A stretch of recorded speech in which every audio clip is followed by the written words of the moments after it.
அஸ்ஸலாமு அலைக்கும் வரஹ்மத்துல்லாஹி வரகாத்துஹு. கண்ணியமிக்க சகோதர சகோதரிகளே,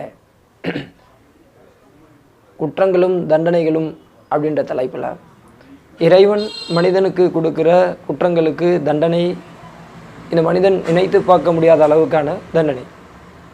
உலகில் மனிதனுக்கு குற்றம் செய்பவருக்கு கொடுக்கப்படுகிற, உலகத்தில் கொடுக்கப்படுகிற தண்டனை வேறு. ஆனால் இரண்டையும் ஒப்பிட்டு பார்த்தோம் அப்படின்னா, உலகத்தில் ஒரு மனிதன் ஒரு கொலை செஞ்சாலும் தூக்கு தண்டனை தான், 100 கொலை செஞ்சாலும் தூக்கு தண்டனை தான். ஆனால் மறுமையில் ஒரு மனிதன் இதற்கான தண்டனை எப்படிப்பட்டது, இறைவனிடத்தோட தண்டனை அப்படின்னா மிக கடுமையானதாக இருக்கும். சாகவும் முடியாமல் வாழவும் முடியாமல் அப்படின்ற நிலைப்பாட்டில் தான் இருக்கும். அப்போ அப்படிப்பட்ட தண்டனை அந்த மனிதனுக்கு இறைவன் கொடுக்குறான்னு சொன்னால் மிக கடுமையான தண்டனையை கொடுப்பான். அப்போ நபிகள் நாயகம் ஸல்லல்லாஹு அலைஹி வஸல்லம் சொல்கிறாங்க, ஒரு மனிதர் என்ன பண்ணுறாரு அப்படின்னா உடல்நிலை சரியில்லாமல் இருக்கிறார். அவரை போய் நபிகள் நாயகம் ஸல்லல்லாஹு அலைஹி வஸல்லம் சந்திக்கிறாங்க. சந்திக்கும் போது அந்த மனிதரை பார்த்து கேட்குறாங்க, ஏன் இப்படி என்ன நேர்ந்தது அப்படின்னு கேட்கும்போது சொல்கிறாங்க, நான் எந்த செஞ்ச குற்றத்திற்கு இம்மையிலே எனக்கு அந்த தண்டனையை கொடுத்துருன்னு நான் அல்லாஹ்ட்ட கேட்டேன் அப்படின்னும் போது அங்கீகரிக்கப்பட்டிருக்குது. அப்போ ரொம்ப உடல் மெலிந்து ரொம்ப மோசமான நிலையில் காணப்பட்டிருக்காரு. உடனே நபிகள் நாயகம் ஸல்லல்லாஹு அலைஹி வஸல்லம் அவங்க சொல்கிறாங்க, இப்படி கேட்கக்கூடாது, இம்மையிலும் நன்மையை தா மறுமையிலும் நன்மையை தா, நரக வேதனையிலிருந்து பாதுகாத்துடுவாயாக அப்படின்னு நீங்கள் கேளுங்கன்னு சொல்லி துவாக கற்றுக் கொடுத்துட்டு அவருக்கு பிரார்த்தனை செஞ்சு அந்த சூழ்நிலை சரியாகப்படுகிறது. அப்போ இந்த உலகத்தில் இறைவன் கொடுக்குற, இப்போ இருக்கக்கூடிய நமக்கு கொடுக்குற தண்டனை வேறு.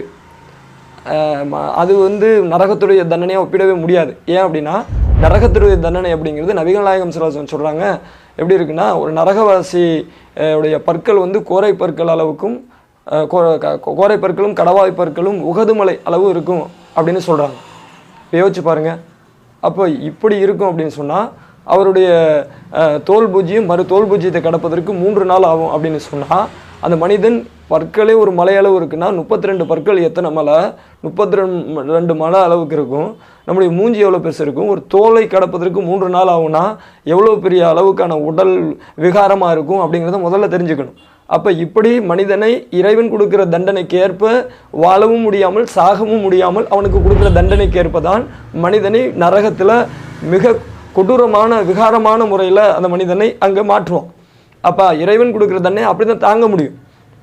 ஏன்னா இங்கே இருக்கக்கூடிய நரக நெருப்பு அளவுகள் வேறு, நெருப்புடைய அளவுகளுடைய சூடு வேறு, அங்கே இருக்கக்கூடிய நரக நெருப்புடைய சூடு அளவுகோல் வேறு. ஏன்னா மேலே இருக்கக்கூடிய அந்த ஆகாயங்கள்லேருந்து விழக்கூடிய எரிபொருள் பல கோடி டிகிரி செல்சியஸ் வெப்பநிலை இருக்குது. அது இந்த பூமியில் இருந்தால் ஒரு உயிரினம் கூட இருக்காது அப்படின்னு சொல்லப்படுதுன்னா, அப்போ அதை தாங்குவது அளவிற்கான அந்த மனிதனை அந்த நரகத்தில் படைப்பதற்கு அல்லாஹ் அங்கே தயார் செய்வான்.